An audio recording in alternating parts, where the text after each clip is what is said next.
Hey everybody, ChaoticMeatball here, and welcome back to yet another Pokemon Challenge video.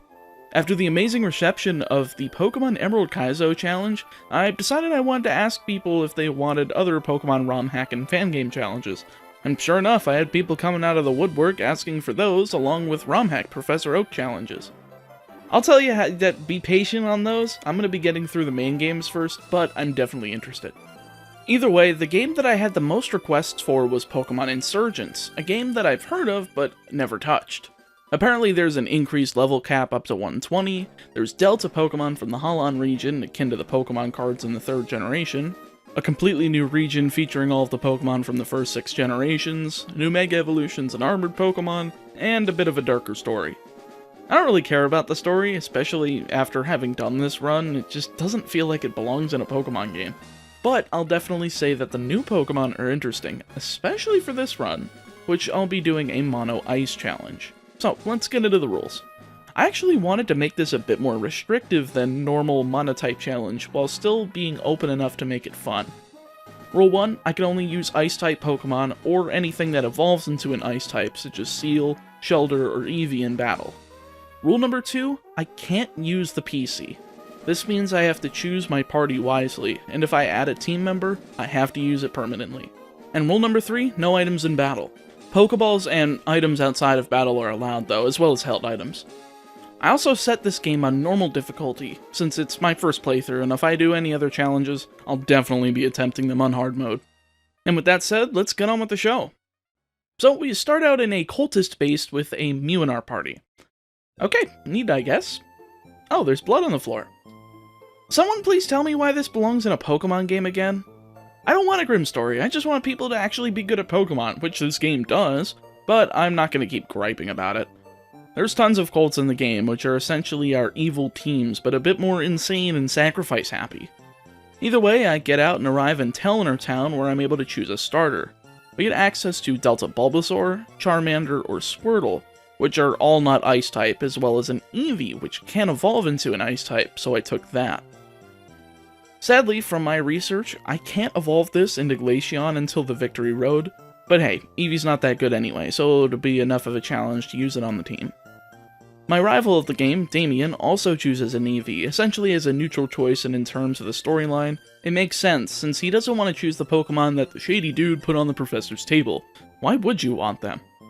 Either way, we battle, and since I'm level 7 and he's only level 5, I have a pretty easy time after using a few sand attacks. Oh wait, I got hit by a crit. Of course I did. I'm not too good at winning optional rival battles, aren't I? Either way, I got the Pokedex, and I can officially travel on through the Shade Forest and hear about a plot to assassinate the Augur, the protector of the region against the current cults. Sure enough, the Abyssal Cult of Kyogre is here to attack, so I take out his Skrelp and Horsey with my Eevee and rescued him. I progressed to Midna Town, where I gotta rescue a person in the mine before taking part in a school tournament. Fortunately, I can get the leftovers here, which kinda makes the beginning of this challenge a bit easier. I find her name being Nora, who just so happens to be chosen by Celebi, and apparently this game calls the mythicals like Mew, Celebi, and Victini the Pixie Pokemon. Neat. I'm able to take part in a small tournament, nothing too crazy, enabling me to progress through Route 2, and into the ancient ruins to take out some more Abyssal Cultists, leading to a bunch of items in here actually. I'm kinda surprised. I talk more about the battles right now, but I still don't have access to any actual ice types, and won't until after the first gym. So for now, it's just Eevee using Swift for those that have lower special defense, and Quick Attack, Tackle, and Bite for the rest. I'm keeping Sand Attack since I feel like I'm going to need Evasion Cheese at some point, but we'll see, especially with the increased level cap. Before I can get to the next city though, there's the Cyan Cavern, where I made sure to capture a Magnemite. This is for a trade with someone for our first Ice type, so I decided to use an executive decision to switch train it so that I could make sure that the traded Pokemon is a close enough level to Eevee by the time I can access it, which unfortunately can't happen until I beat the first gym, since this game's kinda railroaded like X and Y and Sun and Moon are. Either way, Sun-Touched City is the home of the first gym leader, Orion. He's a user of not only Fire-type Pokemon, but Pokemon that do well in the sun, and since Vulpix has its hidden ability of Drought, it's pretty much unavoidable. I got my bum kicked, literally at least 30 times, So I had to do 2 separate grinding sessions to get to level 31, as well as getting the TM for return, giving me a very strong move for this battle. I finally got a good attempt against him, though it was pretty close. Orion leads with Vulpix as I go for Eevee, using return to take it down in one shot, leading to Deerling. It uses double kick as I go for Sand Attack, hitting it twice as he hits Facade, so I start going for Charm to weaken those attacks, as well as a few more Sand Attacks to prevent me from getting damaged, allowing for the leftovers to heal me in preparation for his next Pokemon. He just kept using Synthesis and keeping himself alive, but I finally finished it with Return, leading to Charmeleon. It sets up Sunny Day since it ran out, but I took it out in 2 returns, leaving just Ivysaur with full health. It gets Leech Seed off, but I'm able to combat it, nailing a return as he heals thanks to Leech Seed and the Sun since it has Chlorophyll. He also gets a critical Solar Beam off before I'm able to finish it with 1 more return, winning me the fight and the Thermal Badge. That was the most stressful first gym fight I've ever had, and he had freaking 4 Pokemon, I only had 1. It was fun though, finally getting that attempt where I used the Deerling as bait. I'm quite happy with this battle. After seeing someone run past me and into the gym, I went back in and sure enough, more cult people, and holy crap, that's Kyurem. And after the first gym? Really? And the stone that the gym leader had was Reshiram? Well, I'm screwed. Actually, I'm able to go on ahead and out of the way, getting to Route 3 after getting the Instant Lapras pack, where I can access the trade for my first Ice type, a Delta Scyther. This game has Delta Pokemon like I said before, and this one happens to be Ice Fighting type, so I have a pretty unique type combo to start out, only being matched by Crabominable, which isn't even in this game. After getting it close to Eevee's level, I ran through the rest of the route to arrive in Mechi Town, which is the home of the secret base. I can grind up EXP and EVs here, but I won't be doing that for a little while. But there is a battle with Nora. She leads with Honedge, so I nail a Blizzard and 2 Ice Balls to KO with minimal damage to me, resulting in me sweeping the rest of her team with Ice Ball essentially, taking out Golbat, Floette, and Celebi, leaving just Swadloon. It's Grass type, so after using Protect, I finished it with Blizzard, winning the fight super quickly. Scyther is amazing, I don't even think I'll be evolving it. There's nothing to the north for now, so I headed south while surfing, arriving in Route 4 and getting yet another team member. Inside of a semi-hidden house, there's a Delta Ralts. This is Electric and Ice type, so I've got another amazing combo.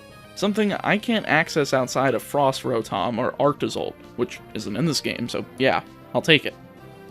I grinded it up slightly as well, getting it closer to the levels of Eevee and Scyther, evolving it into Kirlia and into Gardevoir.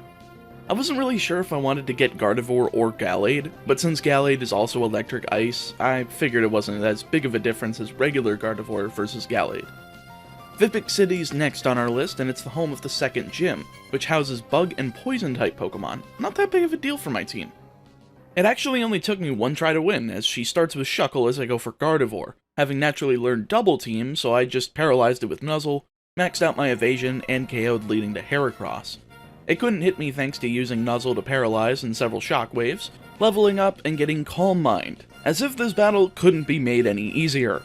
So, Croagunk comes out and I use Nuzzle, then set up 2 Calm Minds, finishing it with Shockwave.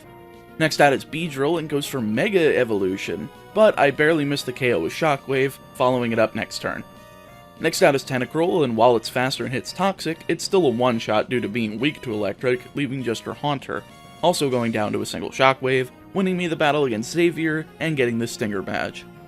On my way out, I get a friendly note that my friend's gonna die if I don't come to the dump. Oh boy, what a safe place to go as a child with a Colt on his tail. Definitely will want to do that. And this hiker has the gall to read it himself, only telling you where it is instead of trying to stop you like a real uncorrupt adult would. Great. And what do you know, everyone's a pushover and I sweep my way through, and it's just an evil team essentially, so of course I'm gonna beat them handily, but come on, you're a cult, have some backbone and conviction.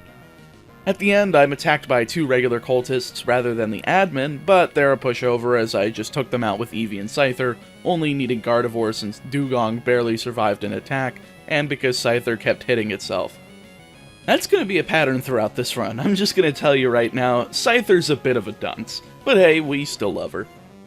After beating them, they attempt to throw Damien into the poisoned water, but Shaman came in and used Seed Flare to purify it and nullify the plans, leading me to progress through the crossroads and into Kareel Town. there's not much here, but there is a desert that has a bunch of trainers, along with the Rezai Cavern, housing some cult members that happen to bury a man and his family in a lower area. Wow, thank you for giving me incentive to want to kick your butts even more. As much as I don't like the idea of cults in Pokemon, the game's at least making me care about the people that they're targeting and stopping them. Next stop, though, is Helio City, where they're going to be attempting to assassinate the Augur again. Yay. There's a gym here, but they've also taken it over, so I went through the sewers, and thanks to the quartz flute I got at the beginning of the game, I'm able to use Shaman's purification power to get through, onto the other side, and into the black market, where there's a few neat held items I can buy here, as well as Rukra and his assistant, Tane. Rukra being the guy that gave the Delta Pokemon to the professor at the beginning of the game. Apparently, they're against the other cults, but they're in their own perfectionist cult themselves, attempting to create the most perfect Pokemon they can. Tane is told to battle me, so I go in, and on the first attempt, I manage to win despite not knowing his team. I always enjoy when that happens, because it's so satisfying destroying things that you don't have any idea what's coming out. He leads with Kyurem as I go for Gardevoir, going for Ice Beam and doing under half as I get hit with Slash, hitting a crit myself to KO in one more attack. Next out is Pyroar, so I switch out for Scyther, who's disobeying. Great, I forgot that was going to be a little bit of a problem.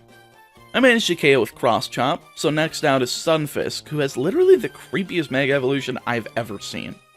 I send in Gardevoir again and take it out in 2 Ice Beams, barely not going down as Grumpig finishes it off, as well as Scyther after ignoring me and using Low Sweep, but Eevee saves the day with Bite, winning me the fight after nearly going down to Psyshock.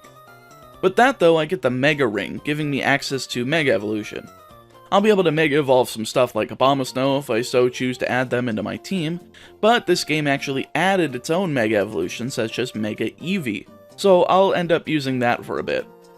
Either way, I ran through the Sky Cultist and got to the top where both the Gym Leader and Augur are, warning them of the Sky Cultist coming up, but in a massive swerve, the Augur is the head of the Sky Cult, forcing me to fight the Gym Leader, and whoever loses dies. Well, I guess I better win then. He starts out with Skarmory, and I got a Fluke Freeze, allowing me to go for Double Team as he heals with a Full Restore, allowing me to finish it in 2 more after using Stealth Rocks.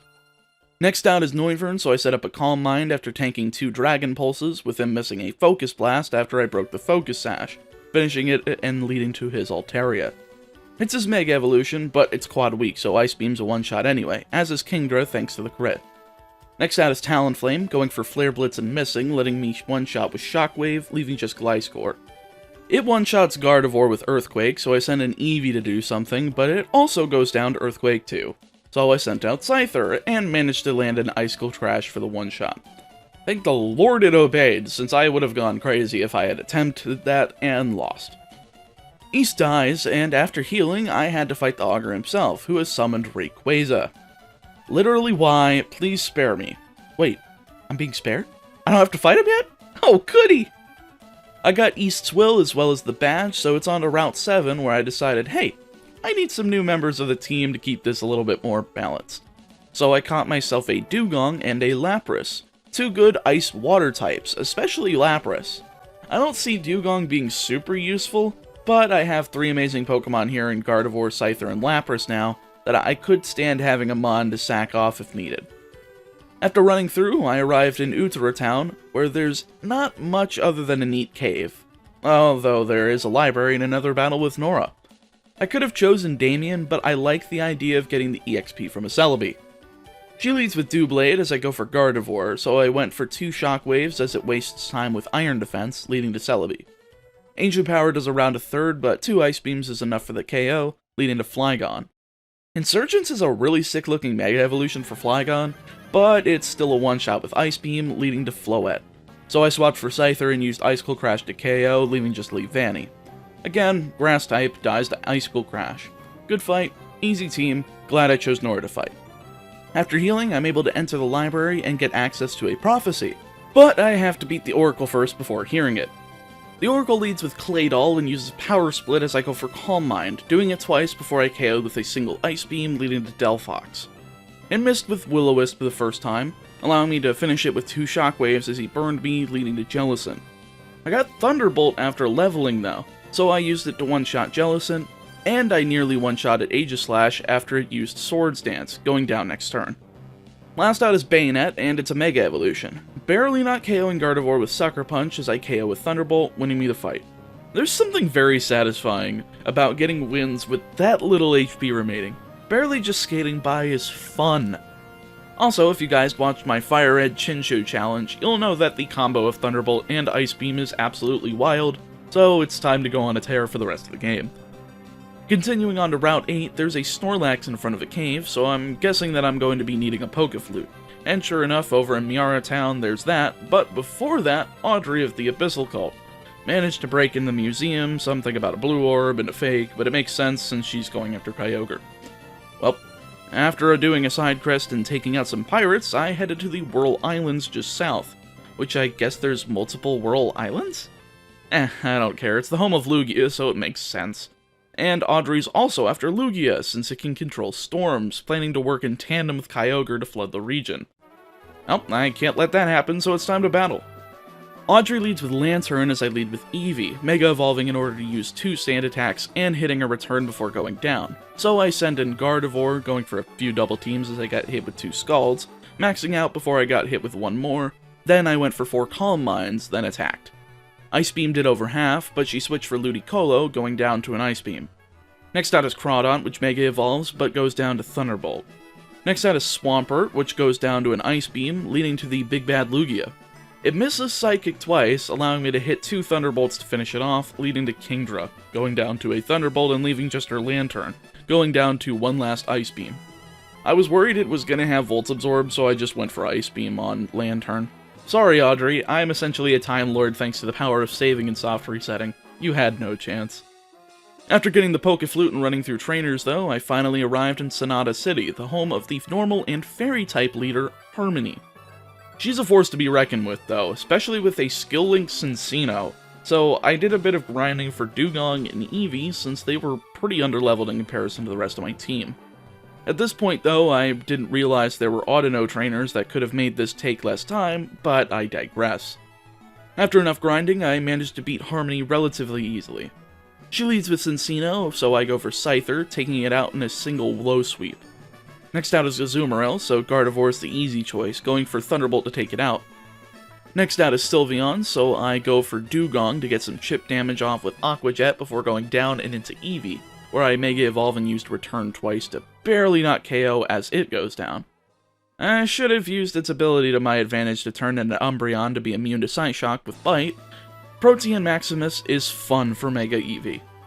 I send in Gardevoir again, going for Calm Mind as she went for the full restore, taking it down with 2 more Thunderbolts, leading to Miltank, which is her Mega Evolution. I managed to paralyze it with Thunderbolt so it couldn't attack, which led me to finish it off, leaving just her regular Gardevoir.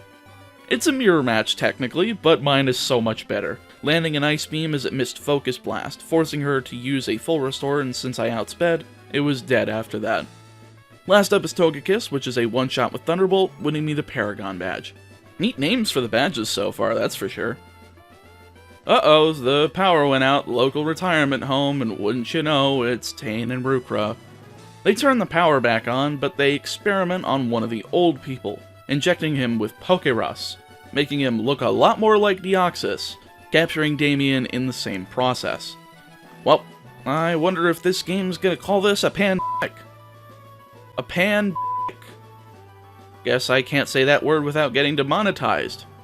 Either way, I continued onward to Kepler City, the home of the 5th gym and the leader Anastasia. Sadly, Audrey has to get in the way with Lugia and make it rain like crazy, so she gives me the scuba gear to chase them down into her base. So with a few grunts out of the way, it's time to beat Audrey's team up once again.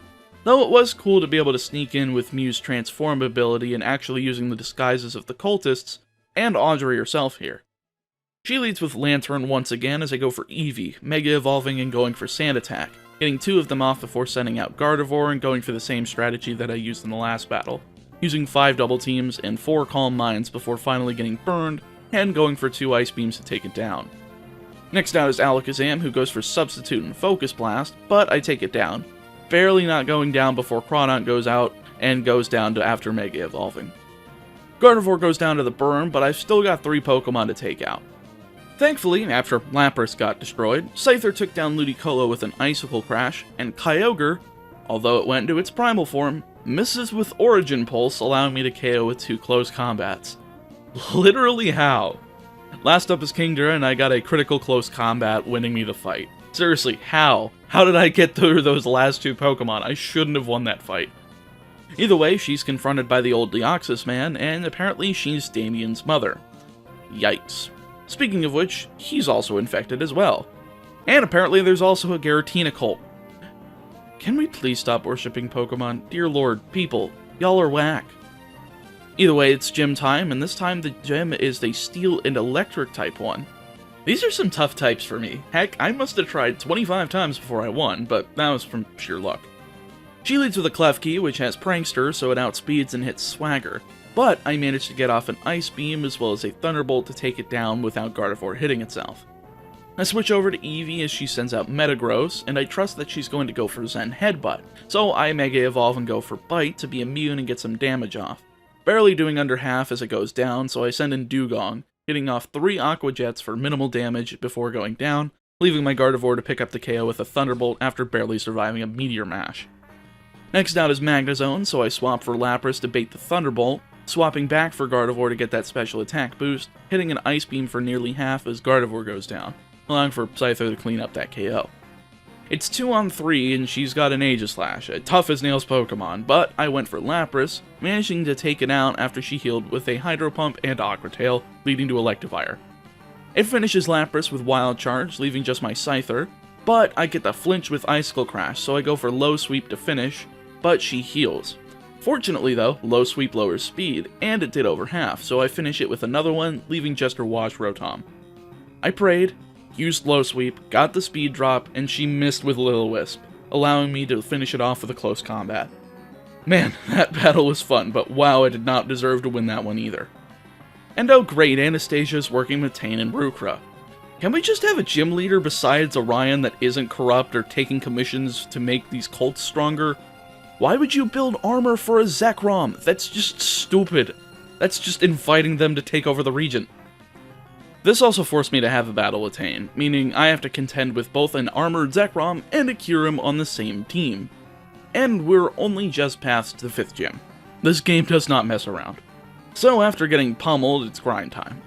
I decided I needed to get Eevee and Dugong on pars so that we'd at least have them as options rather than exclusively fodder. Fortunately, Eevee and Gardevoir ended up being all I needed, since the good old Sand Attack Double Team Calm Mind strategy, maxing out my Evasion, Special Attack, and Special Defense on Grumpig, one-shotting Pyroar, Mega Charizard X, Luxray, Grumpig, Armored Zekrom, and Kyurem. There you go. Stat modifiers are just too powerful. Anastasia's relieved that I destroyed Tane, leaving me to proceed on to Nazca Town, though that's not really important, so I pass on through to Hecate Town, where the Infernal cult of Groudon has managed to take over. I swear to God, this is just Team Magma versus Team Aqua on crack, and the crack itself is on crack. Anyway, after wiping out the Infernal grunts, it's time to take on their leader, Zenith. He leads with Blaziken as I go for Lapras, going down to Aqua Tail before he withdrew and goes into Excadrill. It goes down to an Aqua Tail and Ice Beam, leading to him going back out into Blaziken, going down to another Aqua Tail. Next out is Volcarona, so I swapped into Eevee and went for Return, getting KO'd after 2 attacks, so I went back into Lapras. But, of course, I'm out of Water-type moves, but I managed to finish it with Body Slam after paralyzing it, so there's that. Next out is Chandelure, so I swap into Dugong and used Aqua Jet to do some chip damage before being one-shot, so I went into Gardevoir, barely not KOing with Thunderbolt before I sent out Scyther, finishing it with Icicle Crash. Last out is Macargo, which is luckily part Rock-type, so I went for Close Combat, barely missing the KO as it Mega Evolves, so it's down to Lapras, outspeeding and finishing it off. I was worried that Lapras was going to be slower, but come on, it's a Macargo. Even Mega Evolved, it's not going to outspeed. Zenith runs off, so it's time to progress to Selene City and getting to the 6th gym. Man, I'm really loving this pacing. There's a lot of stuff between every gym, and just look at this map, it's just the biggest region I've ever seen. However, I can't access the gym yet, since it's blocked off by the Darkrai cult, of course. And sure enough, it's time to battle Persephone. She leads with Gengar, immediately Mega Evolving and going for Grass Knot on Lapras before I hit it with Ice Beam, revealing it to be Mega Zoroark. Just gonna say, I didn't expect that at all, and in fact, I don't know why that's not in the main series games. Lapras goes down, and so I went into Scyther, tanking a flamethrower just barely, KOing with close combat. I swapped for Eevee as he went into his actual Gengar, Mega Evolving myself and turning into Umbreon, doing massive damage with Bite and allowing for it to finish itself off thanks to Life Orb damage. Gotta love held items. Next out is Greninja, so I went out into Gardevoir, and fortunately it went for Hydro Pump, staying a water type and allowing me to KO with Thunderbolt, leading to Hydreigon. I swapped for Dugong, getting an Aurora Beam and Aqua Jet off before going down and going into Scyther to finish it off, leading to her Spiritomb. Scyther finally meets her doom after nailing an Icicle Crash, allowing for my Eevee to come in and use Bite as she burns me. But because Eevee's ability changes along with the form into Umbreon, it has Synchronize, burning her Spiritomb and finishing it off with barely any HP left. Awesome, now it's gym time. There's a crap ton of trainers in here too, so it's pretty good XP before the gym leader Diana, who happens to be Persephone's sister and a user of Psychic and Ghost-type Pokemon. Well, good thing I have Eevee. She leads with Sableye as I go for Eevee, Mega Evolving and using Bite as she goes for Foul Play. Then I start going for Sand Attack, getting 6 of them off before using one more Bite and switching out for Gardevoir as she uses a full Restore, giving me a free switch. 4 double teams and Calm Minds later and she switches out for Gothitelle, Mega Evolving, but I outspeed and KO. Next out is Gardevoir, so I KO with Ice Beam. Gengar goes down to Thunderbolt, Chandelure is a one-shot with Thunderbolt, Cresselia, although a legendary and using Calm Mind, is a 2-shot with Thunderbolt, and last out is her Sableye, going down to yet another Thunderbolt. Admittedly, I don't feel as bad using cheese strats during these battles, because usually the gym leaders are smart enough to just switch out whenever they detect that they haven't been able to do any damage, unlike the main games. With Diana out of the way and our 6th badge obtained, I headed to the Dragon Ruins to head up with Nora, and seeing Tane with all 3 Unova legendary dragons, attempting to fuse them back into one. But because he doesn't know the name of the original dragon, he decides to split them into White Kyurem and Zekrom, so that he can still utilize the armor that was made. Admittedly good decision. If you can't get the strongest thing, why not make 2 still pretty darn strong things? We challenge him to a 2-on-1 double battle, but since we both have 5 Pokemon, it's a 10-on-6, nothing too terribly crazy. She even has an armored Leavanny, not that it really matters since it goes down immediately, but her Mega Flygon really puts in the work on his team. After realizing he can't defeat us, even with 2 legendary dragons and a Mega Typhlosion at his disposal, he runs away, allowing me to progress to Route 13, 14, and into Oranos Town, where, of course, people are getting hypnotized by Zenith into needing a vaccine for Pokerus. Oh boy, what a comparison to real life. No one ever knows what's actually the truth. Either way, I moved onward to Route 15 to see if there's any way to attempt stopping this vaccine from infecting the people to do the bidding of the Infernal cult. And sure enough, once arriving in Amphitrite City, Nora's here with the gym leader of this city. And finally, we have a non-corrupt gym leader that's willing to help us fight against the cults. He wants to test us though, so after getting through Mount Rose, well, it's actually not quite time yet. I figured I needed some levels, especially in Dugong, who's around 35 levels lower than the rest of the team. And I figured I'd take some time to Eevee train Gardevoir, so that I didn't need to waste time using a bunch of Calm Minds all the time to deal out one-shots. Over in Mechi Town, I finally grabbed myself the tablet and built up my secret base, getting the Eevee Remover, Eevee Trainer, and Level Trainer so that I could spend less time grinding and more time on strategizing movesets and Eevee spreads for my Pokemon to get through the rest of the game. Admittedly, I should have done this before, but I really didn't have enough funds for this, so I think it's about time I do it now. So I got everyone to level 80, and now I think it's time to finish up Mount Rose and get to the gym. I'm given a chance to capture Mew, but I ignore it, headed straight for Calreath, the gym leader of Amphitrite. Even though he's a water-type user, and I have a ton of water and electric-type Pokemon, it still took me a few tries, but I managed to take him down. Calreath leads with Politoed, his Mega Evolution, but I managed to one-shot with Thunderbolt as he sends in Kabutops. So I take the opportunity to go into Scyther and hit it with 4 low sweeps to take it down, after he spams a few full restores, giving me some time to recover from his low kick with leftovers. Next out is Heliolisk, and since it's part normal type, close combat's a one-shot. Next out is Dragonite, and Icicle Crash is plenty enough to take it down, leading to his Manaphy. I taught Thunderbolt to Lapras so that I'd be able to tank hits while also dealing them out, but he goes for 2 Tail Glows, maxing out his special attack and doing over half with Scald as I take it down with 3 Thunderbolts. Next out is Goudra, and it keeps using the Hydration ability to take advantage of rest, not being asleep for more than one turn at a time. This doesn't last though, since Goudra is not the only one with this ability. I sent out Dugong and locked her into using Toxic, but since Hydration would take effect, it never got to do that much damage, allowing me to just spam Aurora Beam into Oblivion, taking it down eventually and winning me the Rainstorm badge. 7 down, 1 to go, but you guys know how Pokemon games work. It's time to resolve most of the rest of the story, which even actually involves the 8th gym leader this time. So, Nora and I headed back down to the black market with Tane and Rukra, where they asked me for Mew's DNA. I tried saying no, because why wouldn't I? Because I don't trust people in a cult. It's not a choice. So I selected yes, and sure enough, they pulled a Team Rocket and created a Mewtwo. And you know what? They kicked my butt. A lot. At least 30 times. Though he doesn't have a white Kyurem anymore, he still has both regular Kyurem and Mewtwo, both of which are pretty threatening. But I managed to take down his team with the early level 80s Pokemon that I have. Tane leads with Poliwrath as I go for Gardevoir, going straight for Thunderbolt for the one-shot. Next out is Delta Darmanitan, a Dark and Ghost type. So I went to Eevee, Mega Evolving and going into Umbreon and using Bite, but he switches out into Substrika, Mega Evolving himself, but I managed to take it down with a Return.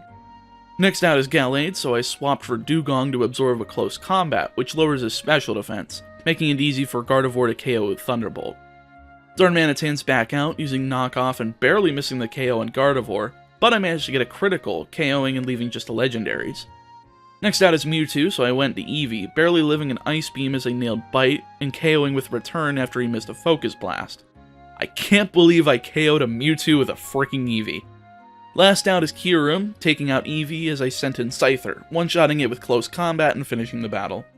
Afterwards, they reward me with the information that Zenith needs to be stopped. Well, no shit. Damien and the old guy wanted to take the Rayquaza crystals for themselves, but honestly, I just want everyone to leave me alone and let me fight the Pokemon League. But I get the sickening feeling that that won't happen. I continued through the interior of Mount Rose, finally spitting me out into Dayron Town, a very snow-ridden area. I wish I got to see the snow. Either way, the Rose Crater is the next area I need to get to, and it's kinda nuts since it has Wild Emboar. Seeing fully evolved wild Pokemon, especially starters, is kind of insane to me, but it's fair enough since it's a fan game and why not?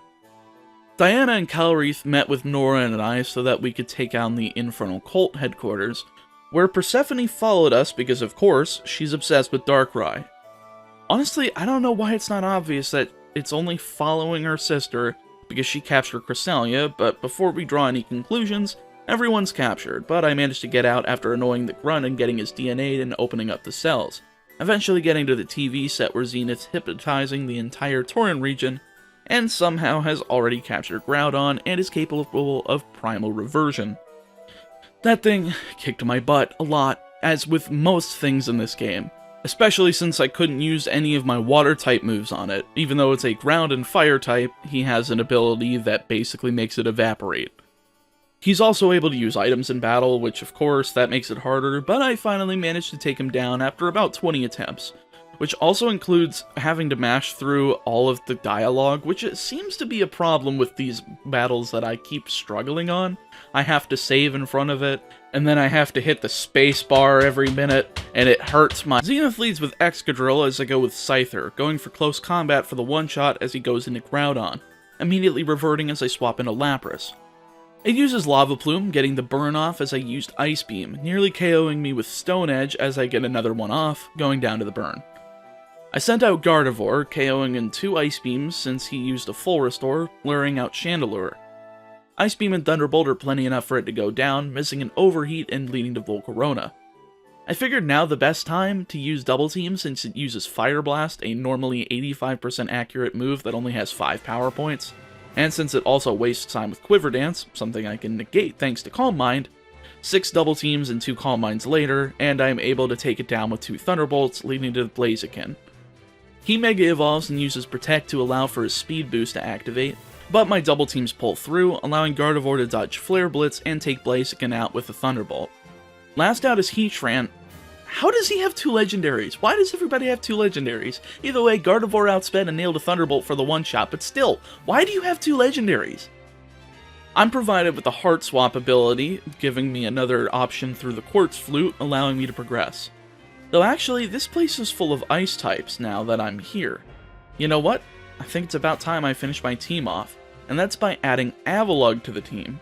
I've never used an Avalugg before, all I know is that it's an amazing physical tank, and it will be useful against opponents who rely on physical moves, especially thanks to the likes of Skull Bash increasing defense, and Recover to get back HP. And now finally, I'm at the penultimate area, Nara Town, right before the league.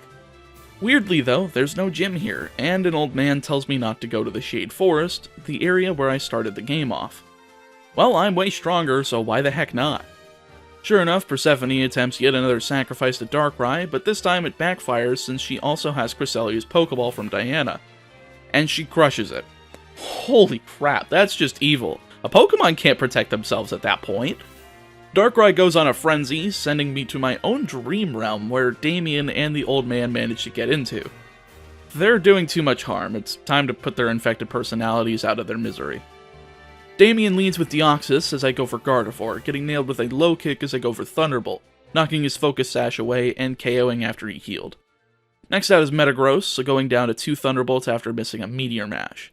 He then goes in Eevee, Mega Evolving as I would, but has more moves to take advantage of the different forms, swapping between Sylveon, Vaporeon, and Jolteon, while taking out my Gardevoir and doing numbers on my Lapras, switching with Volt Switch into Shaman and taking it out.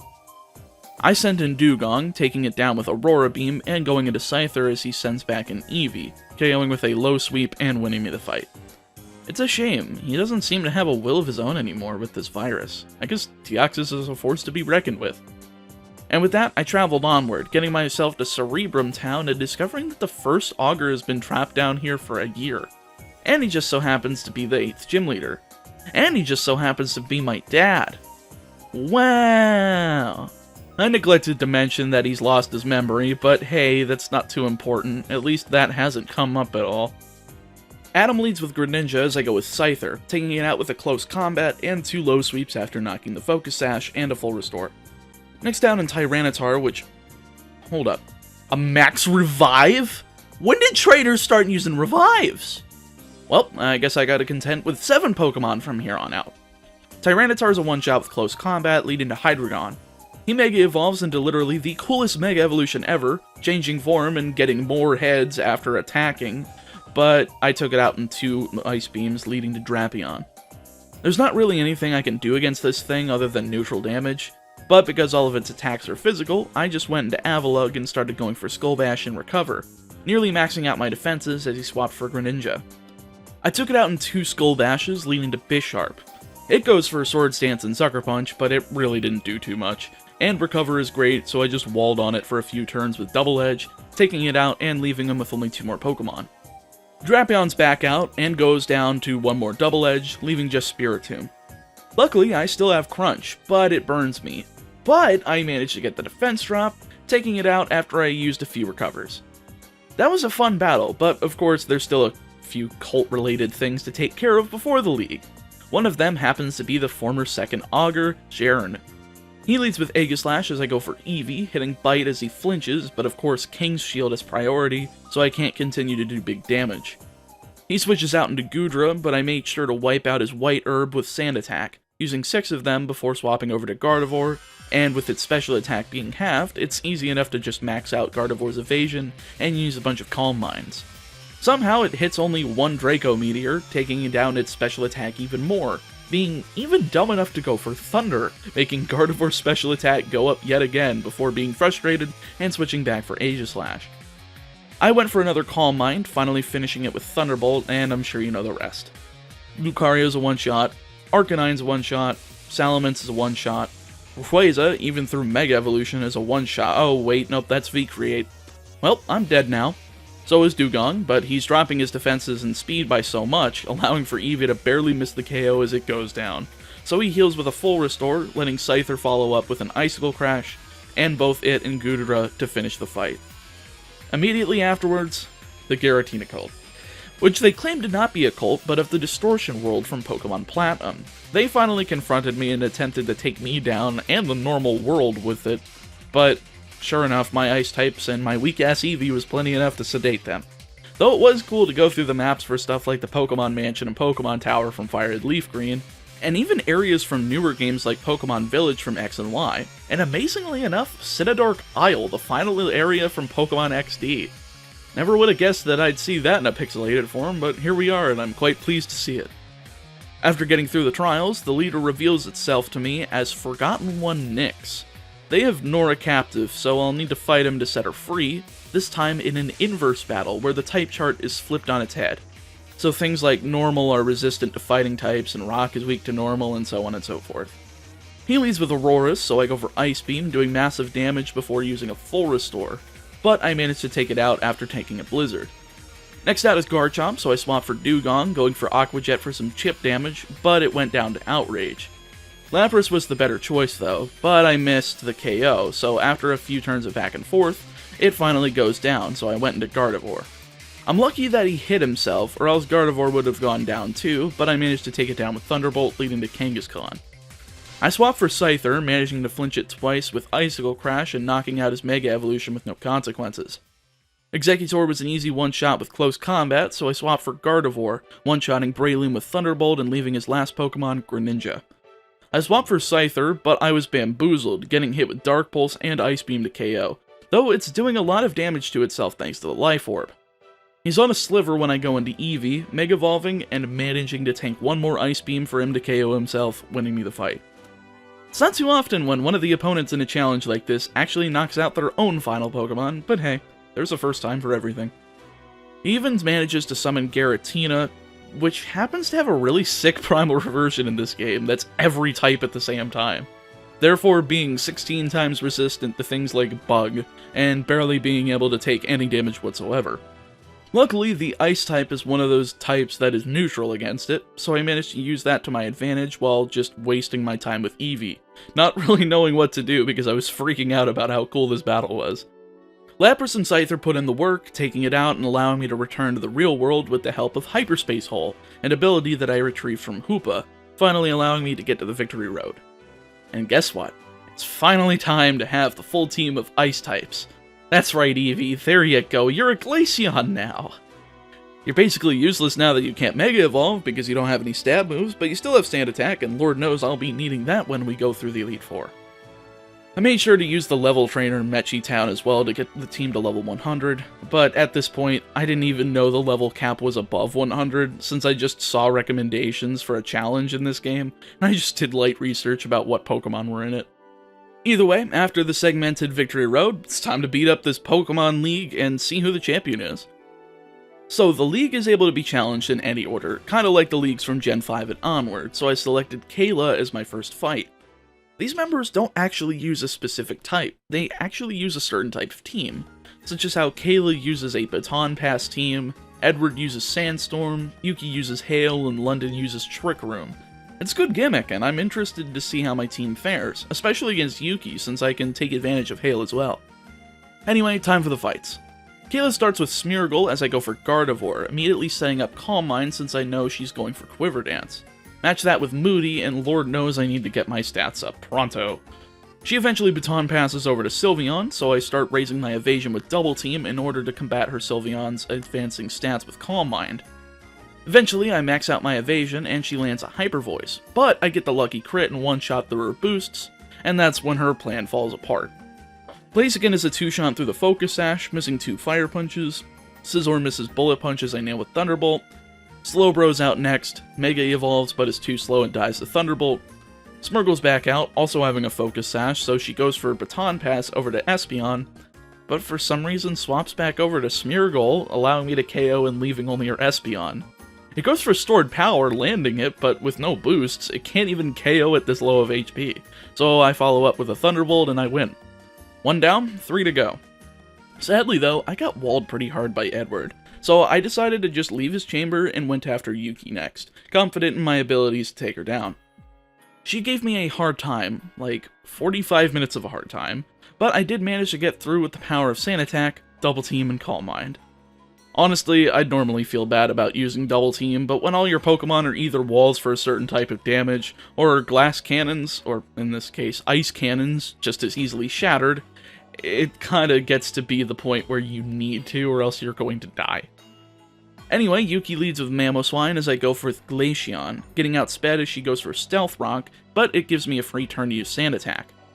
Sadly, it doesn't prevent Glaceon from getting hit with Earthquake next turn, but it survives, getting another Sand Attack off, and now the hits are starting to miss.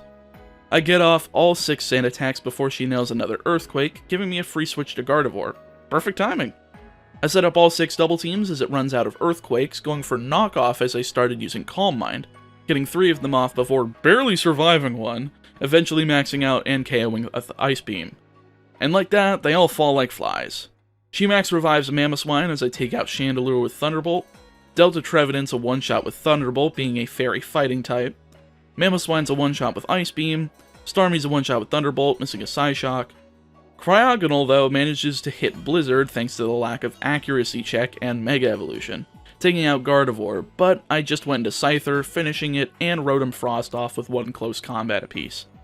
See, the double team strategy isn't perfect, especially for accuracy bypassing moves, but it certainly is impressive to pull off when you have to manage to live through 18 turns of stat boost before being allowed to do a single thing.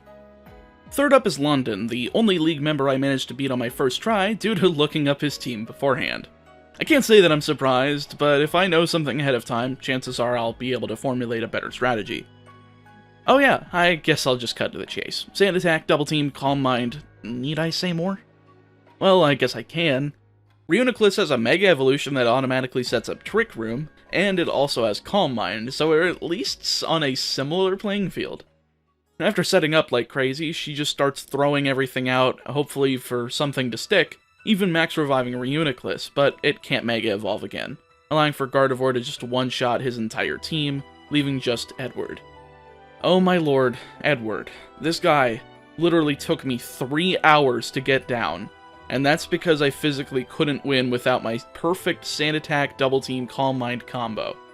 And this usually had to do with the fact that his Hippowdon has Sandstream as its ability, sets up Stealth Rocks, and uses Whirlwind to seemingly ignore accuracy. I can't set up immediately, but I was complaining about this one in my Discord server, eventually writing down a strategy turn for turn, to the point where once I wrote it down and executed it, I somehow managed to win. He leads with Hippowdon, which somehow can switch genders upon a reset. That's kinda weird, I've never seen that in a Pokemon game before, but okay. And I managed to take it out with Lapras's Ice Beam, since I gave it choice specs to make it easier. Next out is Cacturne, Mega Evolving and reviving Hippowdon as it goes down to a single Ice Beam. Hippowdon gets a single Ice Beam as it uses Whirlwind into Scyther, the only Pokemon that is acceptable for a winning battle. Why? Because if I don't, I'll have to switch when Edward goes into Tyranitar and take a Crunch, not leaving me with enough HP for later on in the battle. I finish Hippowdon with Low Sweep and Tyranitar with Close Combat, swapping out for Dugong as his Aegislash comes in, using Sacred Sword and getting a crit. Not to worry, Dugong was a sack-off Mon, and now it's time to set up. I sent in Glaceon, since Sand Attack can hit through King's Shield, and I gave it the leftovers, so I'm able to heal up the Stealth Rock damage completely, ensuring that he can't one-shot me with Sacred Sword. I went for Bite to do over half, but I went for a second one. Maybe not the best plan, but this just might work. Excadrill's out next and one-shots both Glaceon and Lapras, but this allows Scyther to come in and finish it with Close Combat, leaving just Rotom. I use Close Combat, barely living a Volt Switch despite my low defenses, and going for Low Sweep, missing the KO, but ultimately winning the battle thanks to the speed drop, which lets Gardevoir come in and finish it off with Thunderbolt. My lord, that battle was hard. I almost called it quits, but I had a feeling that it was possible. And in fact, doing it without the need of Double Team and Calm Mind, that was just satisfying, even though I did technically use a little bit of Sand Attack. But that wasn't the hardest battle, oh no. Guess who the champion is? Yeah, it's that freaking Rukra, with a Shadow Mewtwo, and several armored Pokemon, and it took another 2 hours to finally getting a winning attempt. Since his team has so much to work with, and it makes sense, how else is he gonna be the champion? I'm clearly the traditionalist trying to come in with a team of just the same type, whereas these guys are actually trying to use strategies. Either way though, let's get into the winning fight.